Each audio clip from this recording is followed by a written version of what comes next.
There we go. We are worldwide, and we are back. It is Jason Martinez, and there he is from sunny Florida down at Philly Spring Training, drawing all the difficult assignments. And when we do Philly Spring Training, we got to do the intro in the great Howard Callis voice.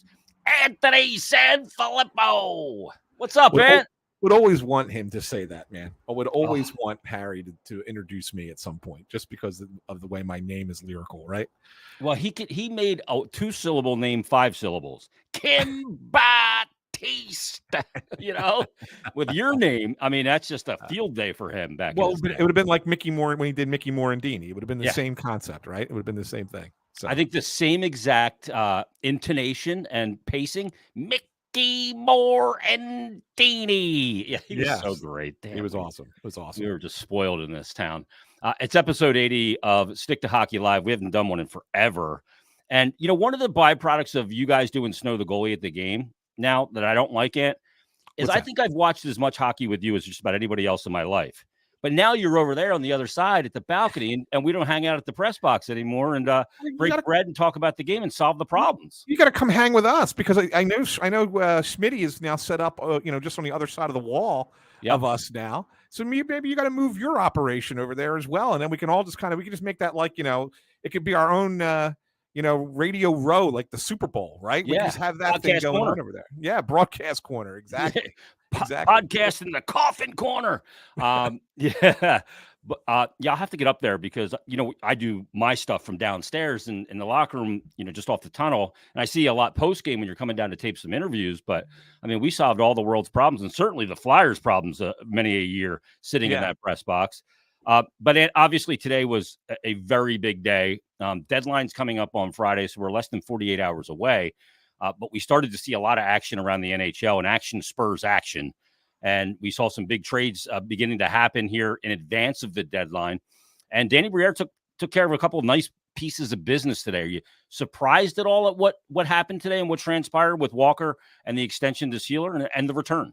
No, not at all. Obviously they were going to, in order to get the only thing I wasn't kind of aware of what they were going to have to do. I mean, I knew their price was a first-round pick for Sean Walker. That's what they wanted, and Colorado was willing to give it to them. The only thing I wasn't aware of is that it would have to come with a salary dump, which they took in Ryan Johansson, who they immediately put on waivers as it happened. So, but no, and I didn't know it was going to be a 2025 first, which actually is better in my mind because it's a better draft. Yes, it's lottery protected. So if Colorado collapses for some reason and they're in the top 10, then that means that pick conveys in 2026 instead. But I don't foresee that happening. I think Colorado is a contender for the foreseeable future, so it is going to probably be a 2025 first rounder. And so I think that's a really good get for Sean Walker. When you think about what he was when he came in here, Jay, he was just he was the replacement body in the Ivan Provorov trade, the 3-team deal involving LA and Columbus. And he was the throw-in body. And to have that turn into, within 7 months, have that turn into a first-round draft pick is incredible. I mean, that's great asset management on the part of Danny Briere. As far as Sealer, just real quick on that, there's going to be a lot of people questioning why you're committing 4 years to Nick Sealer. But I think that there's great value in a player like that for your team, and especially for the Flyers. So I look at it from two perspectives with him, Jay, and you tell me what you think. The first is they don't really have the depth yet at defense for young defensemen to be ready to go in the next few years, or to be major contributors, I should say, in the next few years, right? A guy like Emil Andre will probably be in that lineup at some point.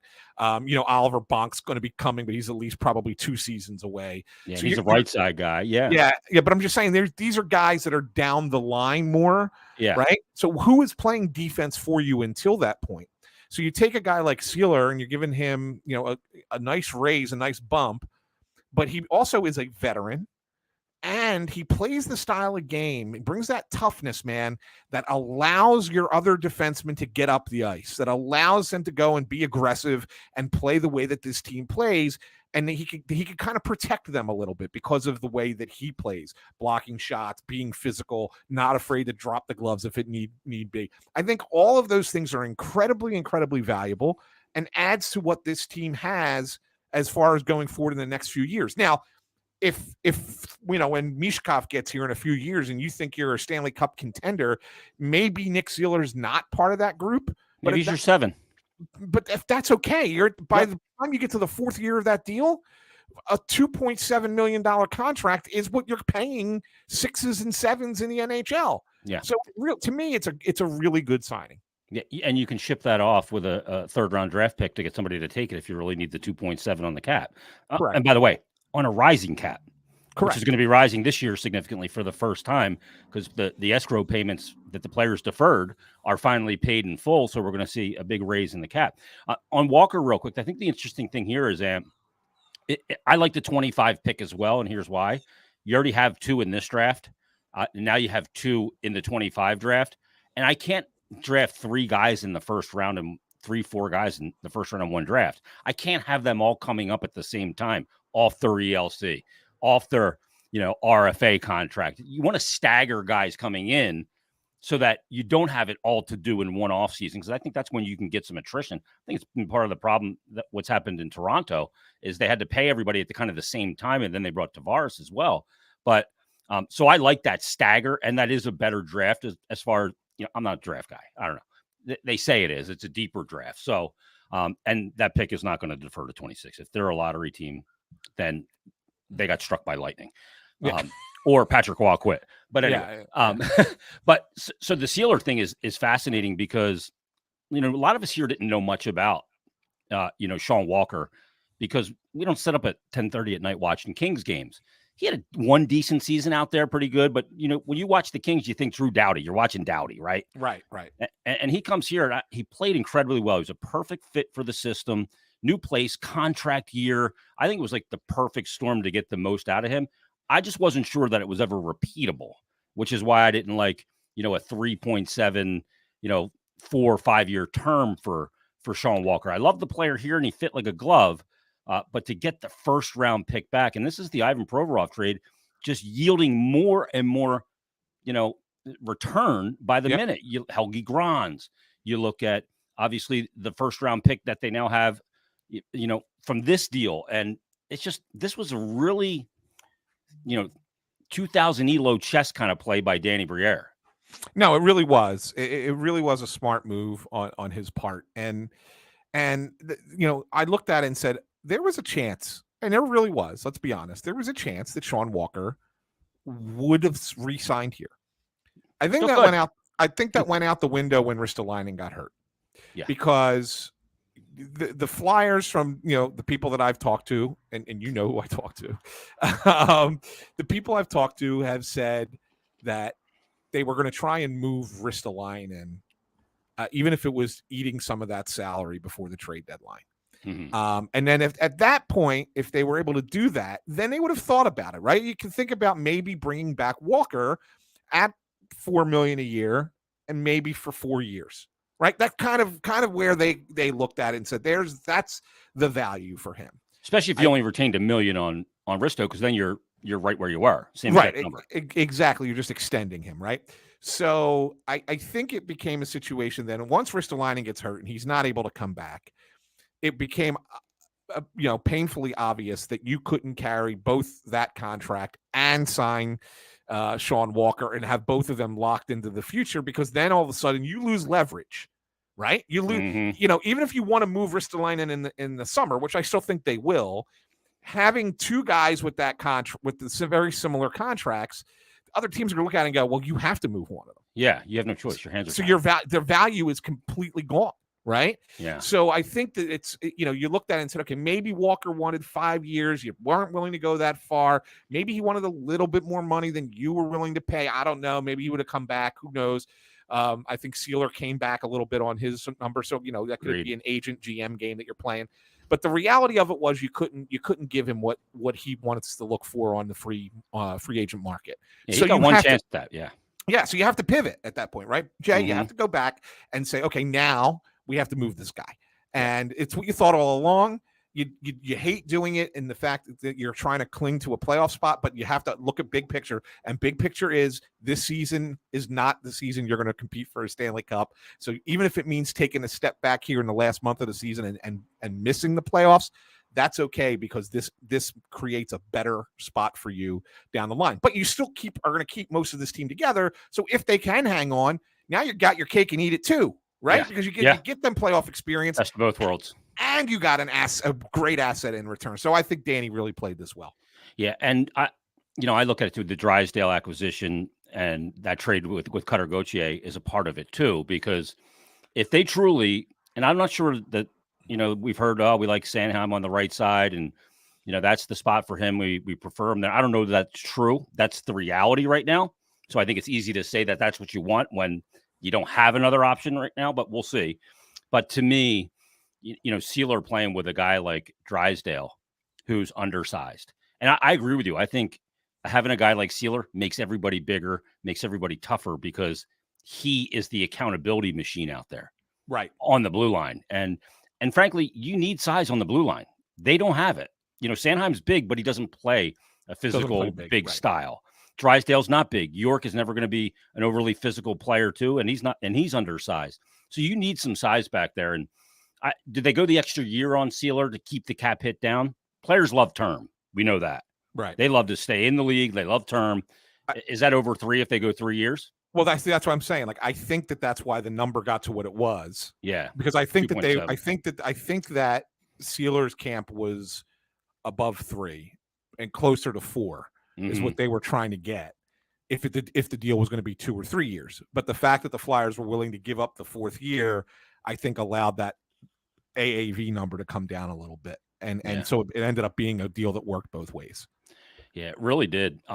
When you look at it now, some of the assets they grab here, we talked about the draft pick in 2025. Is there a chance these assets don't have to be used as your draft picks? You can use them in other deals. Maybe not here at the deadline, but could some of this equity or asset management be used in the offseason to grab a player that they feel like they really need, either a blue liner or somebody up front, a center, something like that? Yeah, I mean, I think these picks are in play. I don't think they are in play before Friday.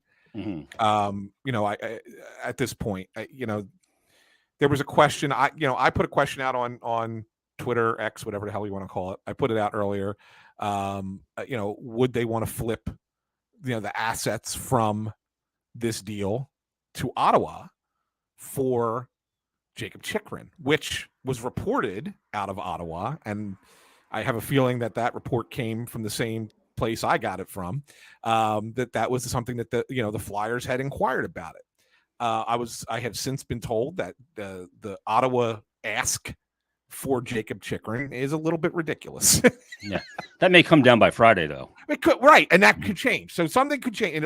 It's still, we are recording this on Wednesday night, and so by Friday at 3:00, that price tag can change if Ottawa is motivated to move Jacob Chychrun. If they're not, and if it's just like only if we get X will we move him, then he's not going to go anywhere, right? But as of right now, and these things, Jay, I think what the public doesn't quite get sometimes is that these things change so fast. Yeah, they do. So fast. Like, you may have a conversation with another team and think that you're onto something. Then you make the deal that you feel like you have to make to get that done. And then all of a sudden they're like, well, we're going to try something else now. Or this other team's come into play, and I think we're going to go in that direction. And like from minute to minute, it changes. It's a real soap opera behind the scenes, like what goes on with this stuff. Well, the other thing too is sometimes GMs lay in wait. They look like they think a deal's getting ready to happen. They're really got their finger on the pulse, and then they are not even involved. And then they swoop in because they feel like they know what the price is. They beat it and they take the deal. Yep. It happens all the time. Yeah, I mean, think about the names that were linked to Sean Walker prior to today: Edmonton, Toronto, Tampa. Did anyone hear Colorado? No. And then all of a sudden, Joe Sakic. Last time I heard Colorado was for Giroux 2 years ago. Right, and then all of a sudden, Colorado is here making the deal with a first-round pick that they're willing to give up for Sean Walker. Think about that for a second. Now, they went all in, right? Because they traded for Casey Middlestat from Buffalo as well. Yeah. And then they traded for Sean Walker. They really went all in here to be a team to win the West which is the West is really good. There's 4 or 5 teams out there that can come out of that thing. Agreed. And they bolstered that up. But to think that Sean Walker is worth a first round pick as a rental is amazing to me. It's absolutely amazing to me. Well, part of it is that Johansson contract. In a first blush, you go, oh shit, he's got another year after this. He's getting paid $8 million a year, although only $4 million a year from Colorado because Nashville retained half. Half, correct. So the Flyers have to eat the $4 million the remainder of this season, which is prorated, and then next year they wait. And I've never seen a player acquired and wavered as quickly as this. Yeah. Was it like get the deal done so we can put him on waivers today? So it was funny. I was told by somebody out in Denver that he is so washed at this point, even though he's got 13 goals this year. Think about that. Do you look at a player and say he's washed? Like he is washed. Yeah. That they don't even feel like he could play in the NHL at this point. I don't know. I mean, I think it's a situation where you send him through waivers, you send him down, and then maybe you look in the offseason. Is it do you buy out that last year? Spread out that $4 million over a couple of years. It's only $2 million at that point. I don't know. What do you do with it? Trade him at the deadline this year and eat half of it. Eat $2 million of the $4 million. Yeah, on the eat. Yeah, see if somebody wants to take him at $2 million. Yeah, for next to nothing. Yeah, you could do that. You could certainly do that for sure. The only thing I don't like about that is I take up another retention spot for a year, and I'm already retaining on Hayes. And maybe that's being penny wise and pound foolish because in the offseason, you can continue to weaponize space if you're Danny Briere and retain on players in a big deal. So maybe that's part of the equation. I'm sure it is. They got to think of every different angle of this. I mean, if a guy like Lawton got traded at the deadline, Johansson could come up and play a little bit of center, I would imagine. The one good thing about Johansson is he can still win faceoffs, right? I think he's still a pretty good faceoff guy, right? That said, I don't think that the Flyers are really done, but at the same time, I don't think that you're going to see anything else that's blow you away deadline stuff. Stall for like I think he wants to stay. I think he told him he wants to stay. I mean, they could say, we'll ship you somewhere for a 7th to do you a solid because you've been a pro while you're here. But I think he indicated he wants to stay here and help mentor guys and be a part of that.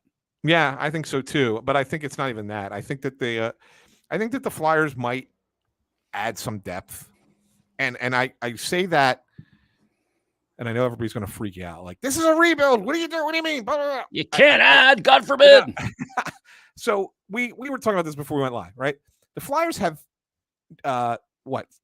5, 6, 7, 8, 9 picks in the first 2 rounds. Or I'm sorry, 8 picks in the first 2 rounds in the next 2 drafts.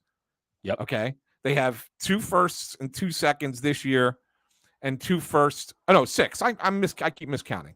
2 firsts, 2 seconds this year. 2 firsts, 2 seconds next year. I was counting the 3rd round picks as well. So they have so much up at the top of the drafts that if they were to give up a 5th rounder or a 6th rounder to add another player to be in the rotation or to maybe add a backup goalie, it's nothing. It's no big deal. And that kind of helps the current group a little bit, right? If they're not going out and spending any of these top assets, that's not what they're going to do. But if they go out and trade a 5th rounder or something, so be it, right? I mean, is that the end of the world? I don't think 5th round pick, the chances of him playing 200 NHL games, is about 3%. That's not. I think it's lower than. Yeah, and you can go, look, Kirill Kaprizov was taken in the 6th round. Look, and I know there's those guys. Joe Pavelski was taken in the 100th round, and he's still playing in the 03 draft. But that happens. But it's the odds are not with you. Correct. It's a literal lottery ticket, a Powerball ticket, not even a pick 3. Where you got some decent odds. And they have extras down there. They have an extra 5 in 2025. They have an extra 6 in next year. 12 this year, 24's draft. Like they can move one of those and really still be well ahead of the game as far as, and keep in mind, the other thing is, there's only so many contracts you can give out, you can carry. You're limited to 50 total contracts. Not to say you're going to sign out all these guys, but the point is that, you're right. And unless they are in college, you're going to look to get them signed sooner rather than later so they can start playing in the AHL once they hit age 20, right? Yeah, so you don't want to lose them if the college player decides to wait it out. Yeah, exactly. So you gotta the players, that you draft have to kind of see a path. Otherwise, it's gonna be like, maybe we don't want to go there. So you can't have too much of that. So I mean, it's wonderful to have 600 draft picks, but you can't use them all. So if you have to Yeah. add a little, if you give up one to add a little bit of something here, nothing major, then I think that that's totally fine. Yeah, Jimmy Puckett's at Uncle Betsy on Twitter tweeted this out the other day, and I screenshot it. I've cited it a couple times. He said some Flyers trade deadline info for you maniacs: 48 contracts, 50 is max, 2 open retention spots. Hayes has the one.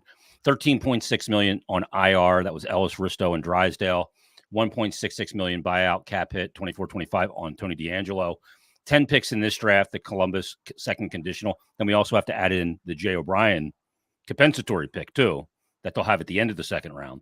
And then the 4 UFAs, Sealer, Stahl, Walker, and Sandstrom, obviously. Walker is now gone. Sandstrom's probably not going anywhere. And we'll see if they grab, some kind of veteran goaltender that I know Sandstrom played well in that last game. Is that enough to go, okay, we feel comfortable with it? And with 15 games in 30 days of this month and a murderer's row coming up? Yeah, well, that's the big thing, right? I mean, when you look at it, when you look at the games that are coming up, I have a hard time finding games that I would feel comfortable with Felix Sandstrom in net. San Jose might be the only one until the end of the month. Montreal and Chicago at the end of the month. Yeah, but you have that after San Jose. How about this 7-game stretch, Ant? Toronto, Boston, Toronto, Carolina, Boston, Florida, Rangers. And that's Florida and Tampa before it. And Florida and Tampa right before this week, yeah. Yep. This week, right? Yep. So, that's 9 out of 10 that are just against the best teams at the top of, at this time of year. I don't know. With absolute animals on their team, then the Flyers have had a hard time stopping elite talent. Yeah. It's insane. For sure. And that's the thing, Jay. That's it. Yeah. It's crazy. Where this all goes, I don't know. I don't know what we see before Friday. Like you said, I think there could be an acquisition of a skater, I'll say. Probably a forward, and then maybe a goaltender as well, to give them a little bit more of a chance with a little bit of attrition here. Is Drysdale coming back? What are you hearing there, Ant? Week to week, what does that mean? Yeah, they were kind of hoping for a month from the time he went out, so it would be the end of March. So this about 10 days already, yeah. Yeah, so they're not going to really do a reevaluation until next week, and I think at that point they'll make a determination as to can they get him back. I think that we're not going to hear. I don't think we're going to hear anything until this gauntlet of games is over. Yeah. And by that, I think it's the reality of, are they still in a playoff spot after those 9 games or 9 out of 10? And if they are, then Jamie Drysdale will find a way to get back into the lineup before the end of the season.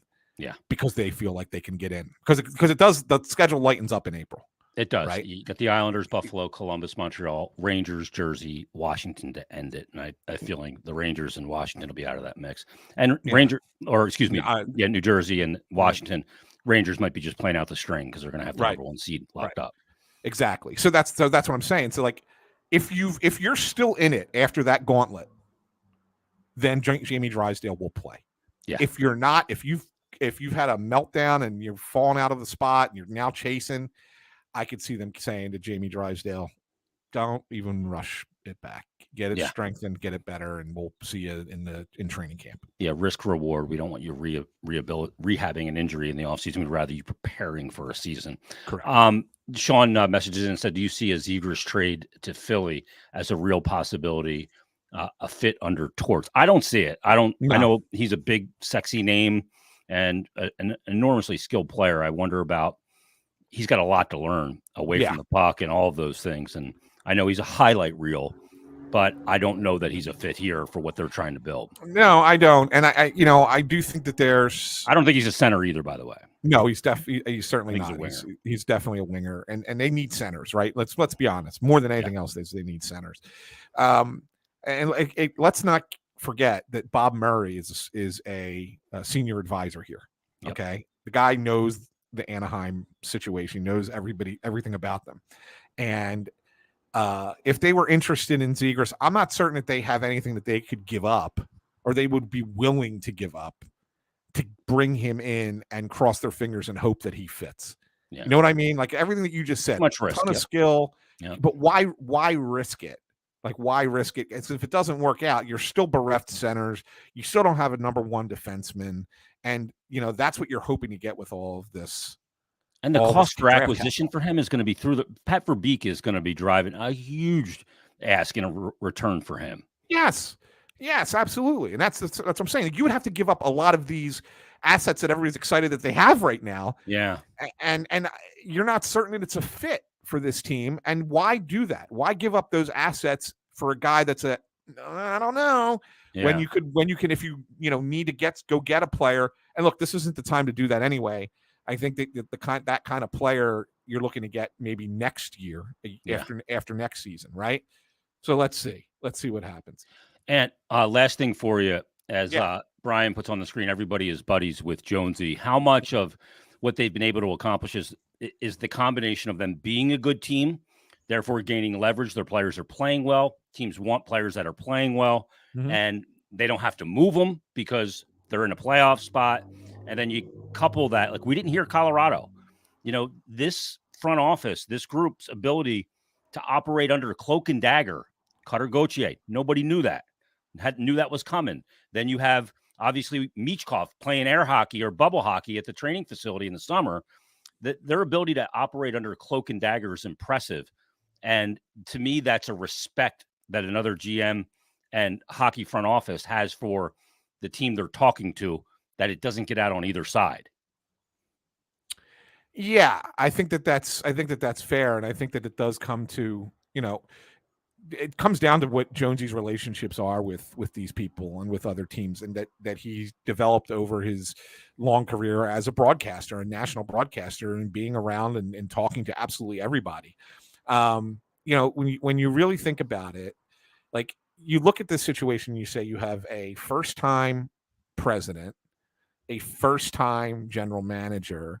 These guys should be getting taken advantage of by other teams. And so far, every step of the way, you sit there and go, well, that was a good move. Well, that was a good signing. Well, that was a good draft pick. And you're like, well, wait a second. If they're supposed to be wet behind the ears and not do well because they're their first time at it and they got to learn learn the ropes before they can really be successful, well, why are they successful so far? And the reason they're successful so far is exactly what you're just saying. It's because there's great respect for Keith Jones around the league, and to a slightly lesser extent, Danny Briere, but there is respect for Danny as well. And that they're willing. Look, we hear so many things behind the scenes, right? We know, who all the rumors and stuff like that and everything, but they are really trying to control the big things now. The things that matter More than anything else. And they're really, really trying. That's what we find out about them. We may hear them, we may get them, but we're getting them like right before they happen, as opposed to hearing it weeks in advance, like we used to get all the time, right? So that's a credit to Jonesy and to his relationship around the league. Yeah, Brian says Briere lied about the rebuild because he didn't get a 4th round pick for Steeler. I hope Brian's kidding. I think he's saying that very tongue in cheek. Yes, I think he is as well. Yes. What's coming up for Snow the goalie this week? Got a game tomorrow night. Road game tomorrow night. Road game tomorrow. So we'll probably do a morning after Friday morning. Yeah, well, I mean, so Friday is going to be nuts for me down here, but that's okay. And then we'll certainly have probably a reaction to everything at the deadline. I'm going to try and get Danny's going to be down here in Tampa. Yeah. He's going to talk on Friday afternoon, I think around 4:00. Yeah, down here. So see how that goes. Well, that's perfect for you, huh? Well, sometimes when you look at the schedule and you decide what's a good time to get down there, you figure if you're doing both teams, you try and make it work so that you can do both teams. Yeah. Works out good for you, man. Yes, it does. Good job. Head over there. Are you Airbnb-ing Ryan Howard's old estate with the moat around it there on Clearwater Beach yet? We drove past that today, by the way. Isn't it the weirdest thing? Like, it's so close. You build this monstrosity of a house with a moat, but you can knock on the window of the house next to you and ask them if they have any Grey Poupon. No. It's so close. No, we drove by. No, I'm actually down in Largo, which is about 15 minutes from the ballpark and 15 minutes from the beach. So it's perfectly situated. Nice little cabin that we have here. And it's good. It's a good spot. Well, enjoy it, Ann. Thanks for doing this on short notice as well. I appreciate it. I'll get you out, and I'm going to have to say a few things about the people that were freaking out that the Flyers at the Rumors a couple of weeks ago. So I want to talk on that. Yeah, But feel hey, free. thanks for doing this, brother. I'll Hey, talk to you soon. anytime. Have a safe trip down there. There he is, Anthony Sanfilippo from Crossing Broad, the Snow the Goalie podcast as well. We appreciate him jumping on. We'll be on Friday. Anthony DeMarco and I will do a kind of a trade deadline wrap-up show at 4:00 coming up on Friday. Tried to get Ant tonight, but he just had too much going on. But great for Anthony Sanfilippo to jump in and get going here on the Stick to Hockey live show. We really appreciate that as always.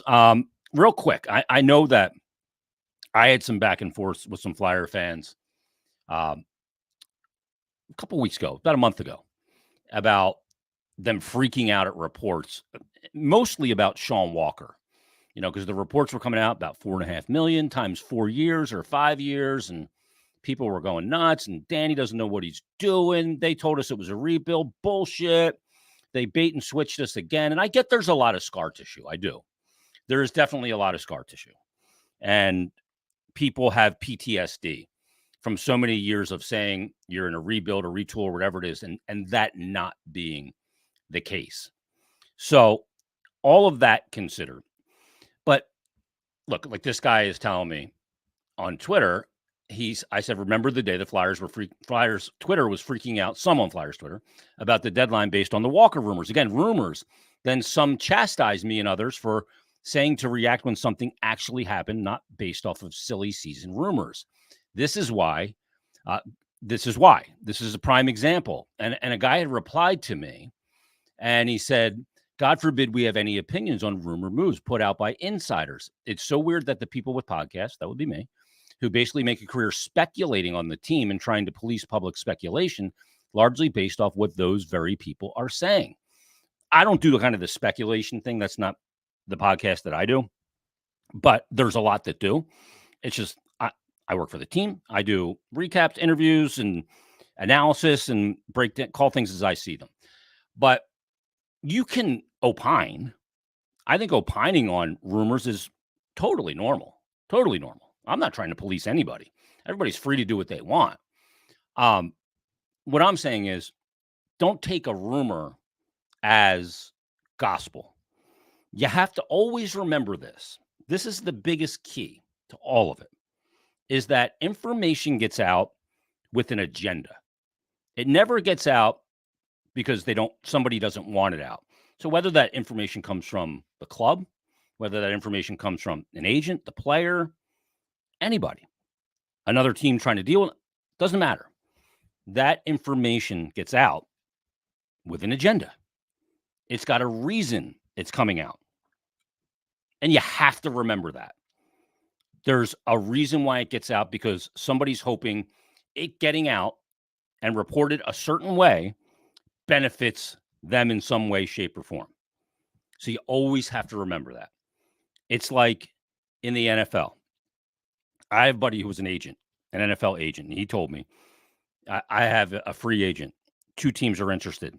I'm getting it out there to the insiders that 5 teams are interested, because I want it to make it my player that I'm representing. I want to make him seem more in demand so I can get a better deal for him.